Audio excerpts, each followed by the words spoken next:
19h30, heure de Kinshasa. Mesdames et messieurs, bonsoir, bonjour et bienvenue dans cette édition du journal. Ouvrons notre journal à ces faits sociétaires qui est notre sujet principal du jour.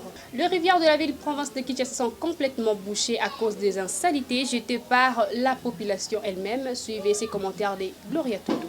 Les rivières de la ville-province de Kinshasa sont en mauvais état dans toute l'étendue de la ville de Kinshasa depuis quelque temps.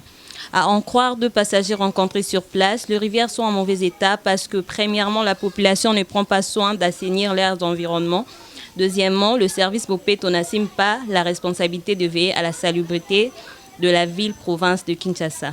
Donc, pour na kalamu oyo to éviter ce que ça donc faut que liboso to c'est pas na biso mono ba habitant ya koto parce que à chaque fois bon ça ba misala biso to ya air nyonso ko boa kara ba salité ba nyonso ya mikana yango mutezo créer ba problème donc air nyonso na butu to la pe bien te ba ngungi à tout moment donc biso monde muto mi bende la baladi to benga ba konji à tout moment to lo ba konji ba ça elote mais lobi to ko benga ba konji ba e ba sali musala après quelques jours to yo boa ka suba matiti to yo boa ka suba salité.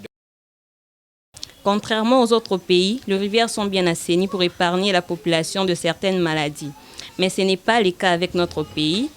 Nous demandons à la population de se sensibiliser pour rendre chaque rivière propre en évitant de jeter des insanités tout autour de chaque rivière. L'insalubrité bat son plein dans la rivière Kalamou. Cette situation dépasse le goût gourmestre de la commune de Kalamou. Suivez ce reportage de Rachel Dengo. Cette insalubrité hors peur qui met mal à l'aise la quiétude des habitants de ce coin de la capitale défie au plus haut point les géniteurs de l'opération Kin Bopeto et doit lui prouver à agir plus vite que possible pour prouver que sa vision de Kin Bopeto n'est qu'un slogan militant. Il y a plus de 2 ans que cette rivière est bouchée. Et jusque-là, on ne trouve aucune solution. Nous demandons au gouvernement congolais de bien vouloir nous trouver une solution par rapport à ça. Dernièrement, le gouverneur de la ville est venu jeter des pierres, mais jusque-là, il n'y a aucun travail. Signalons que cette partie de la rivière Kalamou a été toujours laissée à l'abandon, même à l'époque d'André Kimboutaya. Restons toujours aux faits sociétaires. Le caniveau sale est bouché par le saleté de couches lourdes et broueuses dans la ville-province de Kinshasa. Suivez plus de commentaires de Déborah Lula.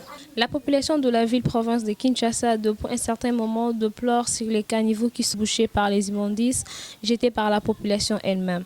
Nous avons rencontré une personne résidant du quartier Kaouka qui explique comment ils sont dérangés par les odeurs des caniveaux qui d'ailleurs causent plusieurs dégâts, notamment la maladie, par moyen de respirer.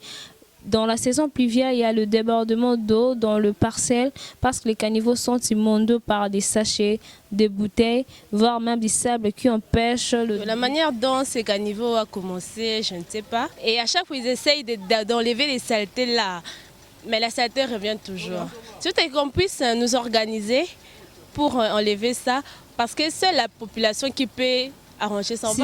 Nous sensibilisons la population quinoise en général et celle du quartier Kaouka en particulier de s'organiser à se prendre en charge pour avoir un environnement sain et propre pour la bonne santé de tous. Les habitants du quartier Kaouka dans la commune de Kalamou demandent l'évacuation de la haute montagne créée par les saletés que jette la population elle-même.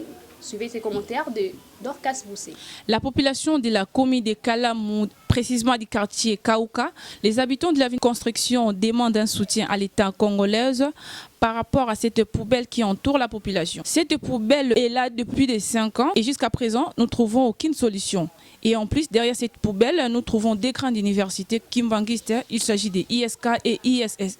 Comme vous le constatez, nous sommes vraiment dérangés concernant cette poubelle. Donc nous demandons vraiment au gouverneur de la ville de Kinshasa de nous aider d'enlever cette poubelle pour que nous soyons vraiment à l'aise. Ce que je pourrais dire au gouvernement, c'est qu'il puisse aussi regarder de tels dégâts qu'on a dans le pays. C'est pas vraiment du tout sérieux.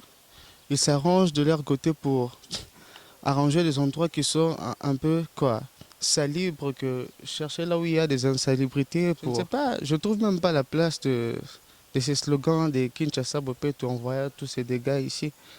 Donc ce que je pourrais leur demander, c'est qu'ils puissent aussi repérer ce genre d'endroits, qu'ils puissent même chercher des organisations, des gens qui vont juste chercher là où il y a des dégâts pareils pour chercher trouver des arrangements par rapport à tout ça. Sur ce, nous demandons au gouvernement congolais de bien vouloir descendre sur terrain et surtout à l'opération Kinbopeto.